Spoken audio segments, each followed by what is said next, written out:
What is this movie? I have so much mixed feelings about what I saw. But first, let me tell you what I saw. And that is there a pocket? Wait, no, did I read that correctly? I read that incorrectly. Hold on. Hold on. Is that a gun in your pocket? Or are you just happy to see me? No, seriously, the movie's called Is That a Gun in Your Pocket? And it was released in 2016. The movie is strongly based off the Greek play Lystrata. If I'm correct, that was created by. I don't know who that was created by. I just know it's a Greek play. Uh, I'll get into that later. But basically, this film is a wild win. It's wild. Like, I spent nearly an hour and a half trying to piece together what I had just watched. And even after I watched it, I was still like, I had mixed feelings.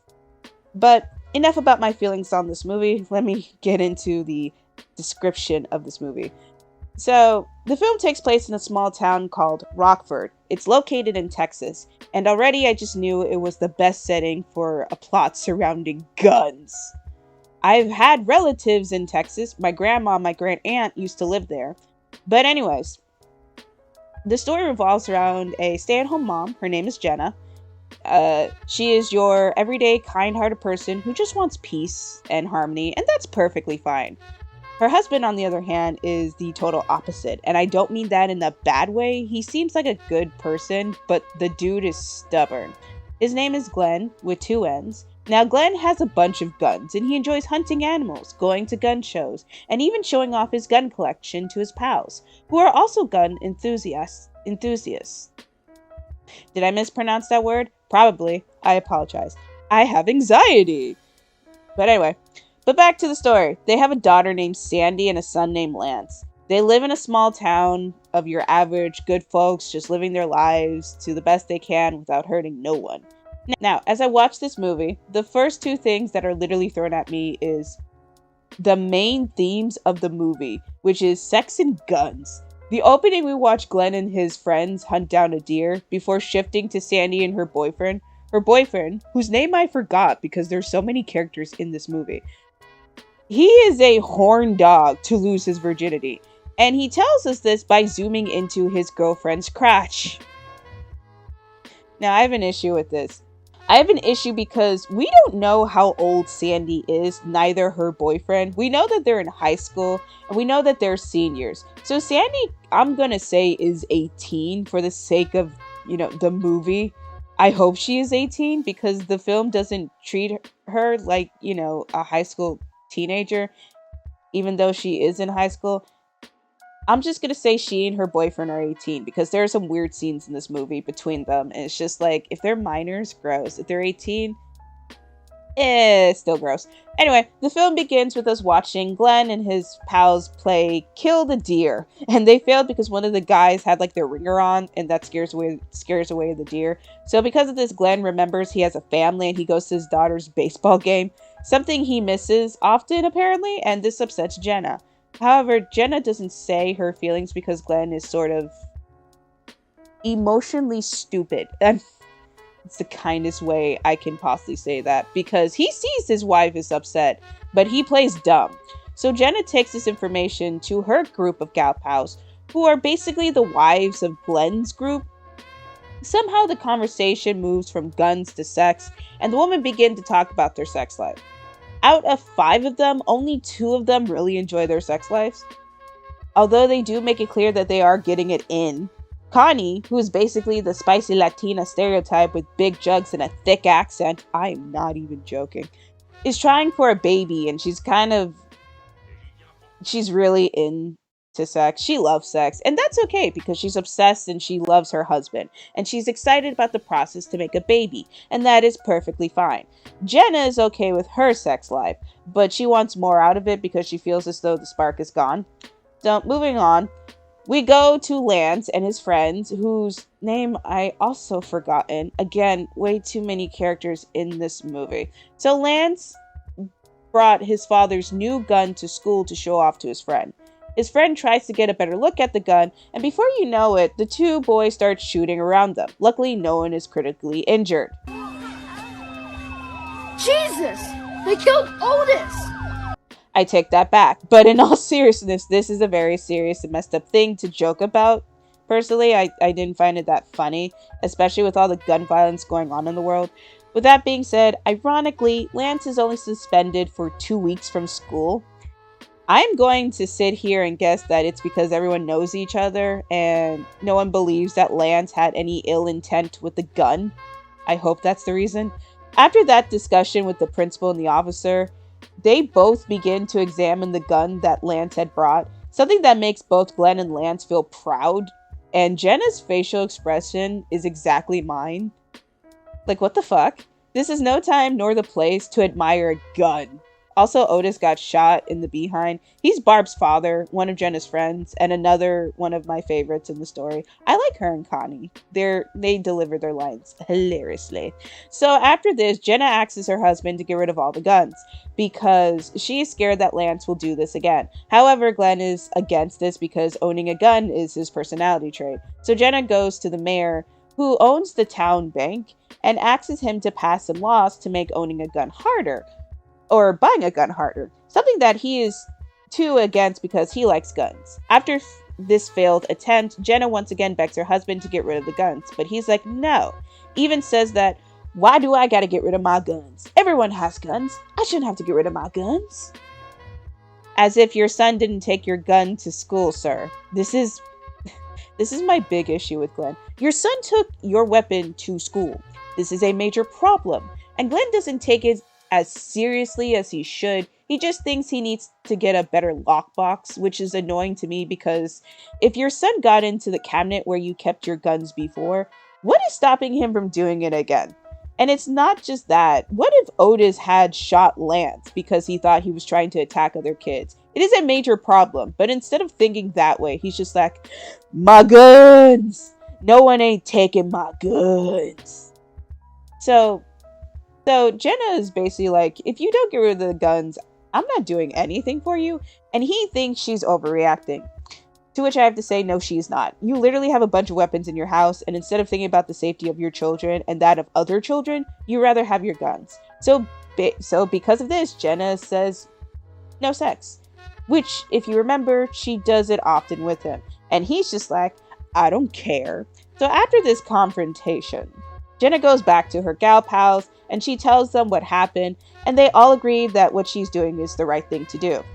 She then convinces all of her friends to do the same, which is an issue at first, especially for Connie since she's trying to make a baby, but Jenna reminds her that this will be for her baby, so Connie agrees. We then see the word spread around, and thus begins the sex strike. I have mixed feelings. Anyway, most of the women in town are all for it and agree to make a pact to not have sex with their husbands until they get rid of their guns. Sammy learns about this pact, which leads to her being bullied at school. However, she begins to change her mind when her boyfriend starts complaining. Let me explain this part. Sammy and her boyfriend had a deal that they wouldn't have sex until their 1-year anniversary of dating. But now that there's a sex strike, her boyfriend is worried that she will not go through with it. And this upsets Sammy, especially since her boyfriend called her mother stupid for starting a strike. He keeps saying that the town will not give up their guns and that it's stupid to punish everyone for what basically happened in their family. This upsets Sammy to the point that she decides to go on her mother's side and begins to recruit her fellow teenagers in the school to join the strike. Again, I mean 18, you're still technically a teenager. She recruits her fellow classmates, we'll just say that, which upsets her boyfriend to the point that he's willing to break off their relationship, something that Sammy tells him to do because that's just stupid. He also begins to show a bit of his selfish side, something that gives Sandy the ick. So she breaks up with him. And I agree because, like, ew, if you only see me for, my private area, then the relationship isn't gonna work because this boy is a little too obsessed with sex and it's just like, people are in danger. Stop thinking about what's going on in your crotch and stop being a jerk. But no, he's just like, I want to do it. You don't love me. Stop being such a baby, Keith. Of course I do. And if you loved me, you'd wait.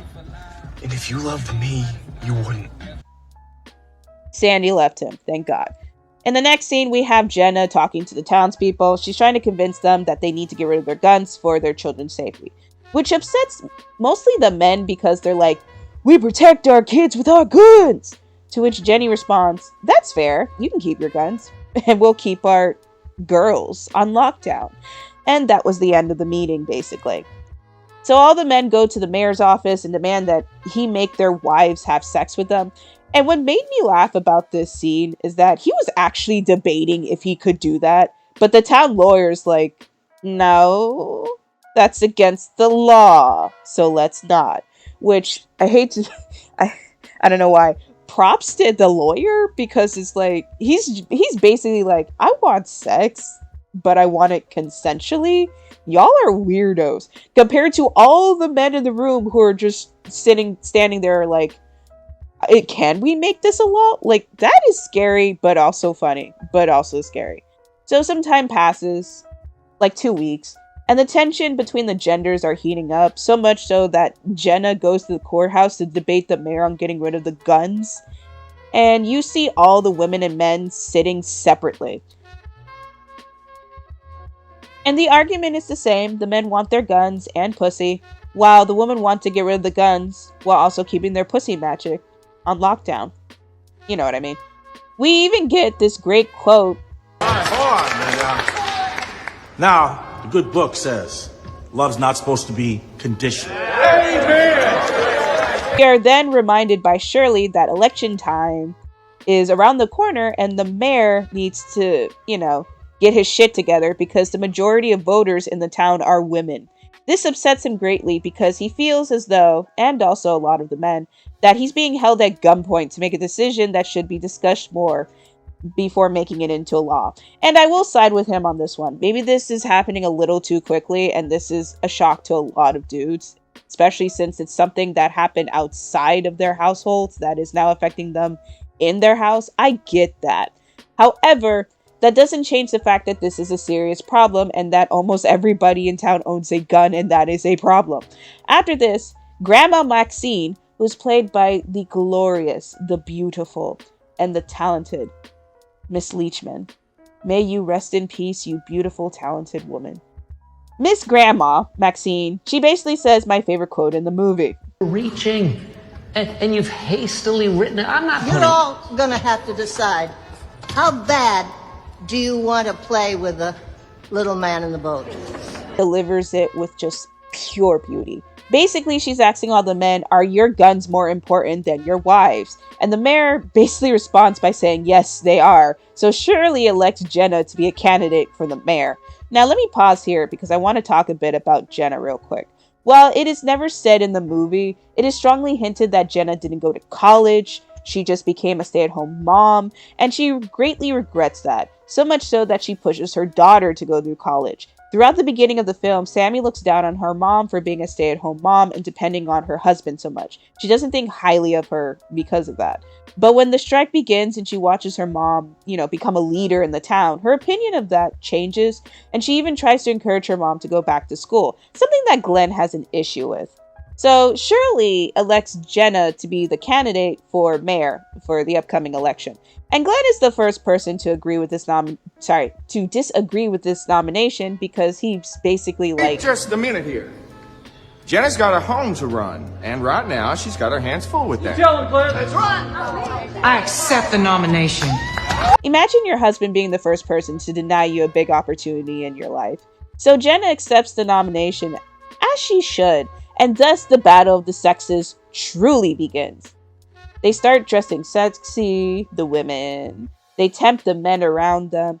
They also put Viagra in their drinks, to which I think is awful. You don't need to drug your partners, ladies. Like, what the fuck? Seriously, that's kind of messed up. I don't like that. No. They shouldn't have done that. You don't need to humiliate your partner like that to make your point. When you're going that far, this is where the movie kind of loses me a bit, because again, you didn't need to drug your husband. Ugh. With that being said, during this battle, Sammy's boyfriend realizes that he was being a jerk, so he decides to contact the local journalist to come to town and make the news global or something, which she does. She even interviews the townspeople to get their opinions on the Battle of the Sexes. We are once again blessed with another great scene with the goddess that is no longer with us. They said the same crap with the seatbelt laws and the smoking in public thing, and now it's the guns. You gotta breathe your secondhand cancer for your freedom. A kid's gotta die in school for your liberty. Fuck them and their liberty. Punk-ass motherfuckers. After all the chaos and the Viagra drugging, the guys realize that they can play this game too. They discuss ways to no longer help their wives. They discuss ways on how they, don't need to help their wives anymore so that they can prove that they are not losing this fight. During this meeting, this dude comes in. Again, I don't know his name. Too many characters. It's just too many to keep up with, and I refuse to just know half these people's names. But he works for the National Gun Association? I think that's what it is. This is a lot. Anyway, so the news gets out about the strike, and this dude right here, who is the boss of the gun association, is like, this is bad. We need to fix this. So he sends his lackey over to the town, and his lackey offers up a very disturbing opportunity to the men. The lackey here is just like, hey, I'm gonna bring a bunch of sex workers into town for you guys to enjoy. Which is messed up in many ways, but this video is too long, so I won't go into that part. Glenn is like, no, I have a wife, and I still love my wife. And some of the other guys agree with Glenn, and they think that this idea is really messed up. But the rest of the men just go with it, which again, disturbing. The next scene is with Dexter. He's part of the guy group. He doesn't have a wife or a girlfriend. He's just a himbo living his life. He's been there the entire time, but I just don't feel the need to talk about him until this scene. So basically, he's an idiot. He accidentally spills the beans about the sex workers. So Shirley, who is married to the main cop of the town, grabs his uniform and his deputy's uniform, as well as other stuff, and arrests the large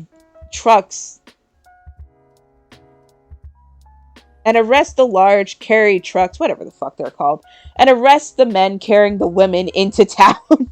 I'm not getting into how messed up that is. Like, this is already a 4-page script, and it's already 1 a.m., and I am craving some fried chicken, and I'm so tired. Like, I need to get this thing rolling. So after all that, things are getting more heated up with the people in town. So much so that it begins to affect their work life. Something that I also have left out is most of the people in town work for this fruit factory. Their jobs are basically to gather and separate fruit and ship them off into the world. Glenn is like a manager at his job. His main job is to basically make sure everything is running smoothly. But since the Battle of the Sexes, things have been slowed down and it's causing a lot of problems. So much so that the owner begins to fire people. Dexter is being one of those people, to which I kind of feel bad because, like, Dexter doesn't even have a wife or anything. So, like, he doesn't have a stake in this fight. So I feel like him being fired first is just, it's so cruel. Like, I don't know. Like, I know I called Dexter an idiot, but again, he's just a guy living his life. I felt that was wrong of the guy to do. Because again, he didn't have a wife. He technically doesn't have to give up his guns. He don't have a wife. He doesn't have a kid. He's just living his life. So, like, him being fired at the beginning just felt wrong to me. Anyway, the stress begins to fall on a lot of people, especially Connie. She's worried that her husband might get fired, and that might lead to more problems in their marriage. She states that the strike was a bad idea. And to be fair, it might have been because, again, people are losing their jobs. This causes Jenna to beg the owner of the factory to please not fire any more people until this is all resolved, to which he does agree to. In the next scene, Jenna goes on a date with Sammy's history teacher. He is the only man that has been supporting Jenna and her cause, as well as encouraging Sam about her life decisions, like where she's going to go to college and this and that. So they go on dinner, and during this time, Glenn is talking to Lance, and he sees that Lance is, burned out after all the chaos that's happening. And he wishes he never even touched a gun, to the point that he says that he never wants to own a gun. And that's something I left out because there's just too much going on. Glenn and Lance have a bunch of conversations throughout the entirety of the movie, but there is so much going on that I just didn't feel the need to put it into the movie. Anyway, Lance, throughout this entire movie, is watching everything, and he blames himself for what he believes is the destruction of the town. Something that Glenn tries to explain to him that it isn't his fault.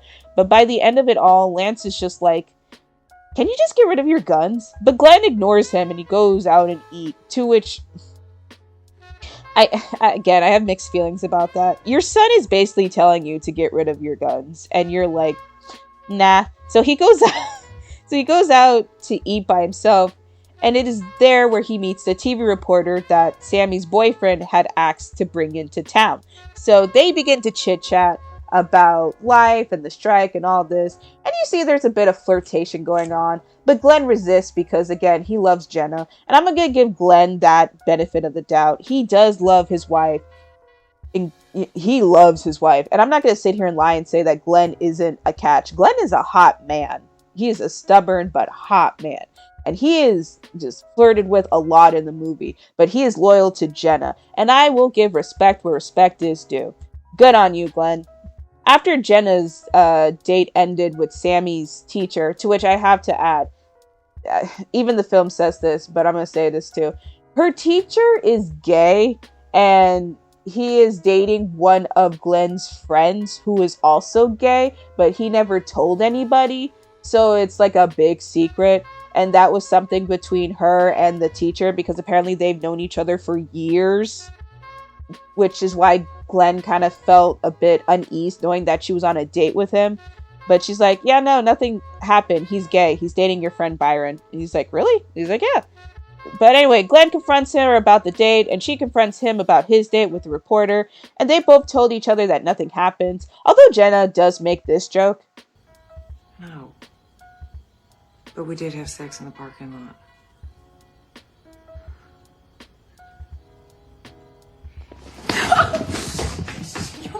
The good thing about Glenn is that he does have a sense of humor, and I'll give him that. The two have a heartfelt conversation. Glenn admits that he is proud of what she's doing, and that he wants her to continue doing what she's doing, and that he's sorry for, not being there for her when she needed him the most, this entire thing. This causes a sea of emotions for Jenna, to which leads her to kiss on him, and he kisses her back. But Glenn stops because he doesn't want, to have sex with her, because he respects her journey in this and her strike. And it shows that he is slowly starting to understand and blah blah. So he gets up and he leaves, but Jenna beckons him back into the bed, and they do it. That's a big problem. So I don't know, that when I saw that made me laugh. I'm like, oh girl, no. I panicked. I'm like, no. But anyway, the next morning, everything's happy and giddy, and Sammy immediately notices that something is different about her parents. And then when she notices, she gets mad and she just storms off. So anyway, the next scene, because again, I am not lingering. There's too much happening in this movie. It's just too much. So the final scene, we are back to the town hall. And once again, the genders are fighting. But this time, the stakes are higher. So remember the gun organization in this movie? Because I completely forgot about them at some point. They come back and offer $10 million to the town in exchange that the ladies end their strike, which upsets the women because they're like, why are you even here? But no one has the loudest voice in the room until like the main man himself comes in, Mr. Rockford, the guy who owns the fruit company. So he's basically like in agreement with the women, and he's saying the same thing that they're saying, and he's just like, do you have anything better to do than to be here? So he offers $10 million to the town in exchange that everyone gets rid of their guns. The gun organization people try to outbid him, but Mr. Rockford wins when he offers more money, approximately like $15 million, and this scares away the gun organization. This also means that the women of the town basically won their battle because it's a ton of money, and that means that the guns are all going to be removed. And he also promises to hire everybody that got fired from the factory. So it's a win-win-win situation. Everyone is cheering. And then we see Jenna and Glenn pass some glances to one another. And we see Jenna feel bad for lying because she did break her vow for the strike and she slept with Glenn. So she's about to announce that she slept with her husband, but Glenn stops her by shooting his gun in the air. And for once, I like Glenn. Well, I liked him before, but I really liked him in this scene. He goes on to say that having a gun is nice, but he loves his wife and his family more and he's sad that he let all of this continue so much and how much it has affected his family. So in the end, he is the very first man of the group to give up all of his guns. He also encourages his wife to continue to run for office, something that she does win in the end. And things go back to normal in the sense that people are getting it on, even Sammy and her boyfriend. Ugh. The movie ends with Jenna and Glenn walking happily side by side. The end.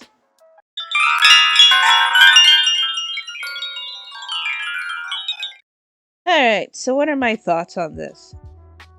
Holy crap, this movie's a lot. First off, there is way too many characters. I do not need to know everybody. Secondly, there's just way too many plot lines going on at once. We had the main plot line of the strike. We had Sammy and her boyfriend's relationship, Sammy and Jenna's relationship, Glenn and Lance's relationship, Sammy and her father's relationship, who else? There was just too many relationships. Connie and Louise's relationship, the gun organization plotline. There was just way too many things happening all at once. And it's just, it was so much that the main point of the movie was just thrown out the window, which is stopping gun violence. A movie that comes to mind when I think about that is literally Chirac. Chirac is very similar to this movie. Both films focus on the message of gun violence and how it affects the communities that they live in, as well as how we, the older generation, must put a stop to the violence to protect the next generation. Chirac deals with gun violence related to race, while this movie deals with gun violence that relates to school. The issue I have with this movie that Chirac didn't have a problem with is that the message gets lost in the movie. And I'm not downplaying the message of the movie, but the movie downplays its own message. There was way too many plot lines happening that did not relate to the main point of the message, to the point that I forgot why we were even on strike. With Chirac, while there are many plot lines, they all still are connected to the main point of the movie. This movie kept going in so many directions that I was lost. This film could have had a bigger impact, but honestly, I just got lost in the end. So would I ever watch this movie again? I don't know. I really don't know. Like, I got a couple of chuckles out of it, but honestly, the movie was just way too much. So if I were to rate this movie on a scale of, 1 to 10, I'd give it a 4 because you had me at the beginning, but then you just lost me. And again, it's just like, the message was there, but you just threw it out the window. And I have mixed feelings about that. This could have been better done, and they didn't, and it's sad. But hey, that's the movie, I guess. Do I encourage people to watch it? If you want to watch it, go watch it, but I wouldn't watch it again. Anyway, bye.